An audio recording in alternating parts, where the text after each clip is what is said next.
So most people, when they see $700 per person for an Alaskan cruise, thinks, wow, that's really affordable. But what is the reality of a cost of an Alaskan cruise? So again, that number is just the beginning. And so today I'm gonna break down exactly what we paid on our 7-day Alaskan cruise on the Celebrity Summit. So this is gonna be for a family of 4. So without further ado, cue the intro and let's get into it.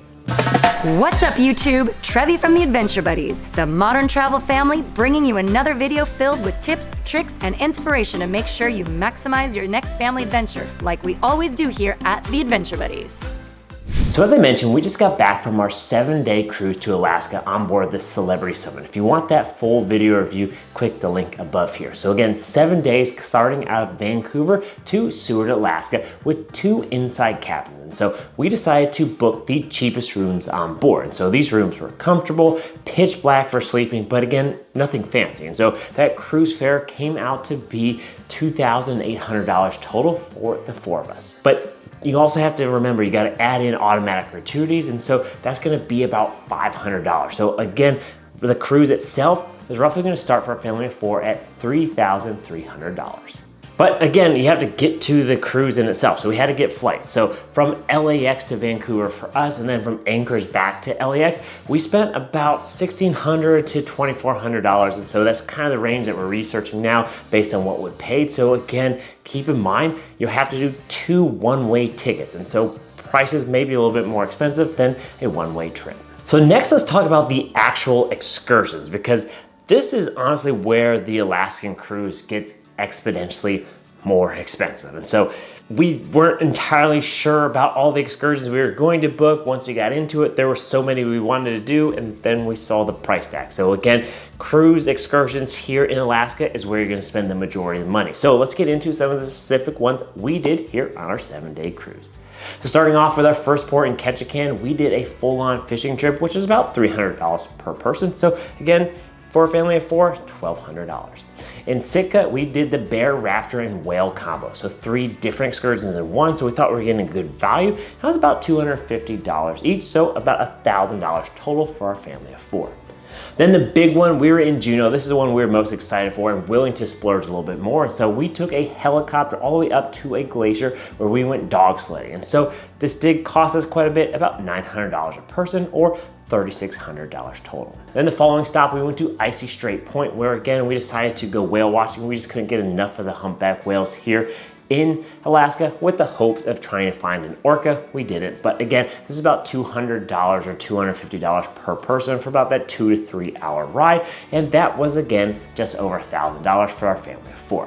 And then finally, the last excursion, which was another expensive one. This was at the Hubbard Glacier. And so this was $500 per person. We decided that I was the only one who was gonna go because of the sheer price, but $500 got you to go on a smaller ship that took you closer to the glaciers for an unbelievable experience. So in that experience, I actually had ice right there from the glacier put into my glacierita.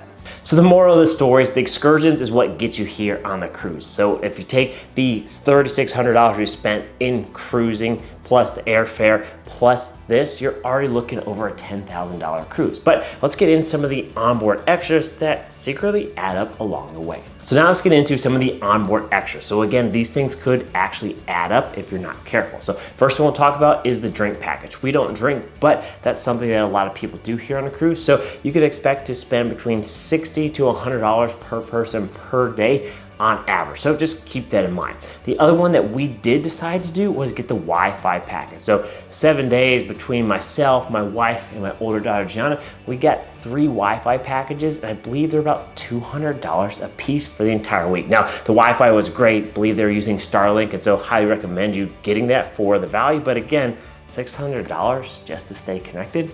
Comment down below. What do you think about that? And then finally, the last main cost that you need to consider would be your post-cruise logistics. So this is particularly important if you are doing the one-way like we did. So we went from Vancouver to Seward, and so we had to get from Seward all the way back to LA. And so we had 2 options. We could book the bus, which is about a 2-hour bus ride, and that was about $100 a person, or we could spend a little bit more and actually take a 4-hour train from Seward to Alaska, and that's what we did. So that was roughly about $460, rounded up to about about $500, and we highly recommend this. This was an incredible train ride. It had dinner on board, epic scenery, wildlife, etc., and it was a great way to end our cruise.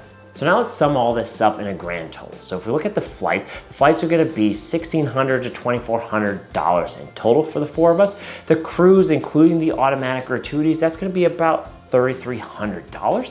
And then you added all the amazing excursions that we did, let's call that about $7,100. Plus throw in some extras, throw in the Wi-Fi, couple drinks here and there, specialty dining, let's budget $500 to $800. And then again, taking that mode of transportation back to Anchorage if you are doing the one way, so with train, or maybe you actually stayed in a motel like we did to extend your vacation one more day, let's budget another $700. So if you sum all that up, you're looking at spending over $12,000 to $14,000 for a 7-night Alaskan cruise for a family of 4. So drop down in the comments, are we absolutely crazy for spending this much money on a family vacation?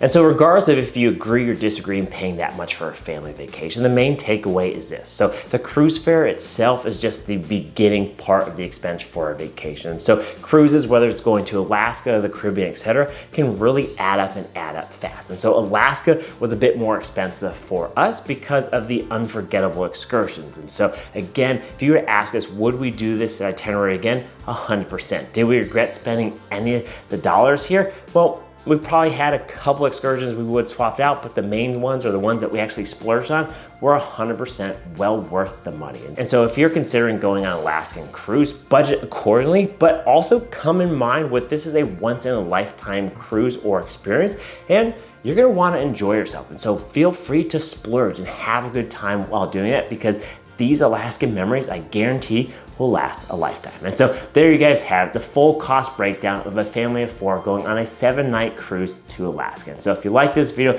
please consider giving us that thumbs up, hit that red subscribe button for more travel tips and adventures, and most importantly, remember, life's an adventure. Who are you going on with?